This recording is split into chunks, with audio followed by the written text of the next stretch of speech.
तमाम अनाप शनाप बातें मेरे बारे में उन्होंने किया। नमस्कार। कुशीनगर जिले के दुधही विकास क्षेत्र में अभी मौजूद हैं और अक्सर देखा जाता है कि एक पार्टी जो है अगर उसको टिकट नहीं देती है तो दूसरे पार्टी में शामिल हो जाते हैं। इसका मुख्य कारण क्या है या आज हम आपको बताने वाले हैं। हमारे चैनल में आपका स्वागत है। बहुत बहुत धन्यवाद आपको। इलियास अंसारी मेरा नाम। अक्सर देखा जाता है कि अगर एक पार्टी में टिकट आपने लेने के लिए प्रयास किया है, अगर वो पार्टी आपको टिकट नहीं देता है तो दूसरे उस पार्टी को छोड़ करके दूसरे पार्टी में क्यों चले जाते हैं? देखिए, बुनियादी पार्टी मेरी जी लोक दल से मैंने राजनीति शुरू किया था चौधरी चरण सिंह के जमाने में, जी जब मैं हाई स्कूल का छात्र था। और उसके बाद जनता दल बनी, जी जनता दल में काम किया। अब फिर जब समाजवादी पार्टी बनी, जी फाउंडर समाजवादी पार्टी के वर्कर हम थे। जी और तब से लगातार हम्म, विभिन्न पदों पर जिले से लेके और विधानसभा स्तर तक और प्रदेश कार्य समिति के सदस्य तक विभिन्न पदों पर मुझे कार्य करने का अवसर पार्टी ने दिया।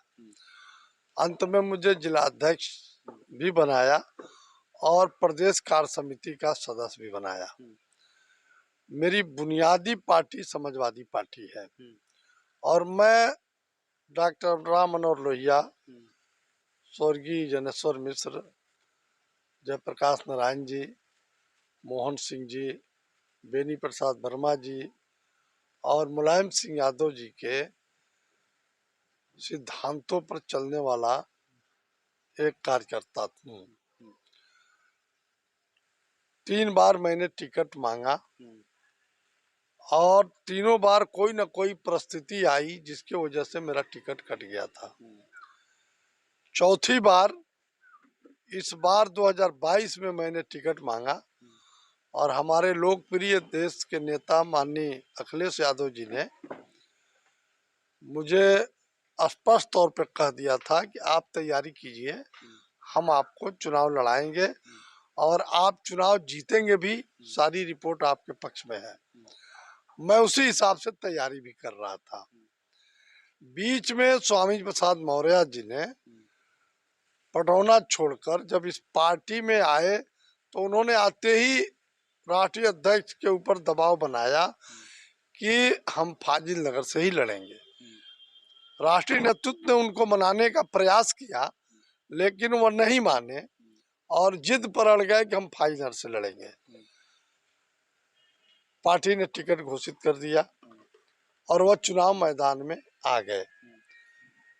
उन्होंने हमसे एक बार बात भी नहीं किया और हमसे एक बार भी सहयोग की अपेक्षा उन्होंने नहीं की। आप समझ सकते हैं, जिसका टिकट कटा हो और जो 30 साल से तैयारी कर रहा हो और उसका अगर एक बैग टिकट कटे और जिसको टिकट मिले वह अगर वार्ता तक न करे तो उसके दिल पर क्या गुजरेगा। और तो और पहला प्रोग्राम उनका लगा हमारे गांव में, उन्होंने हेलीकॉप्टर उतार दिया और तमाम अनाप शनाप बातें मेरे बारे में उन्होंने किया।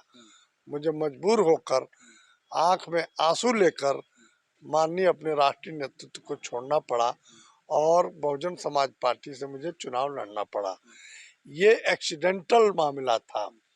मैं लोहिया जी के सिद्धांतों पर, स्वर्गीय बाबू मोहन सिंह और जनेश्वर जी और मुलायम सिंह जी है जो हमारे नेता थे, उनके सिद्धांतों पर चलने वाला व्यक्ति हूँ। और आज के तारीख में जो हिंदुस्तान में जो भविष्य हिंदुस्तान के राष्ट्रीय अध्यक्ष माननीय अखिलेश यादव जी, उनके सिद्धांतों पर, उनके विचारों पर हमको कोई नाराजगी नहीं थी। सैद्धांतिक व्यक्ति हूँ मैं और मैं विचारों से अखिलेश जी के सहयोग में हूँ, था भी।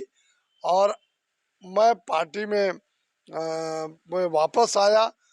हमारे राष्ट्रीय अध्यक्ष जी ने बहुत स्पष्ट शब्दों में कल कहा कि ये पार्टी छोड़े नहीं थे, छुट्टी पर गए थे।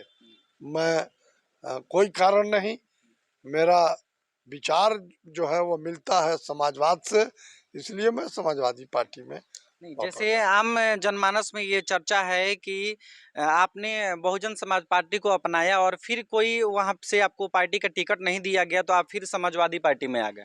अभी लोकसभा लड़ाने के लिए बहुजन समाज पार्टी के कद्दावर नेता, कोऑर्डिनेटर सब लोग हम हमारी बैठकों पर बैठक करते रहे और कुशीनगर में एक हफ्ता पहले लगातार 4 दिन बैठक चली है और मुझे चुनाव लड़ाने के लिए उन लोगों ने बहुत प्रयास किया है लोकसभा देवरिया से, लेकिन मैंने साफ मना कर दिया कि मैं लोकसभा का चुनाव नहीं लड़ूंगा।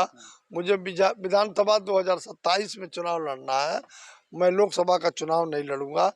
उसमें टिकट मिलना न मिलना ये कोई मतलब नहीं था, टिकट तो मुझे मिल रहा था, मैंने नहीं लिया।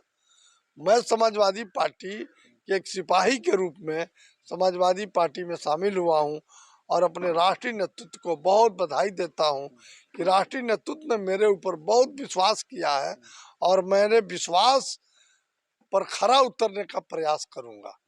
अच्छा, जैसे आपको पार्टी अगर टिकट दे रही है और आप जीत जाते हैं तो क्या विकास करेंगे?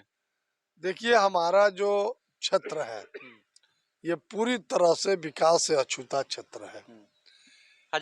फाजिलनगर विधानसभा, कभी इस विधानसभा में आप देखेंगे कोई बढ़िया अस्पताल नहीं है, कोई बढ़िया शिक्षा, उच्च शिक्षा का कोई केंद्र नहीं है, कोई सरकारी यहाँ महाविद्यालय नहीं है, इंजीनियरिंग कॉलेज नहीं है, कोई सुविधा रोजगार की नहीं है और गरीब मजदूर के लिए भी कोई रोजगार यहाँ नहीं है।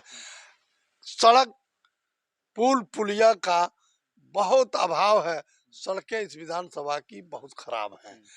मैं अवसर अगर प्रदान जनता करती है, पार्टी नेतृत्व अगर मुझे अवसर देता है तो मैं इस विधानसभा का चौमुखी विकास कराऊंगा और हिंदुस्तान के इतिहास में फाजिलनगर का नाम दर्ज कराने का प्रयास करूंगा। और कैसा लगे वीडियो, एक कमेंट बॉक्स में अपनी राय जरूर दीजिए। वीडियो को ज़्यादा से ज़्यादा शेयर करते रहिए। देखते रहिए गरीब की ताकत। मैं हूं आपका दोस्त राकेश कुशवाहा। जय हिंद।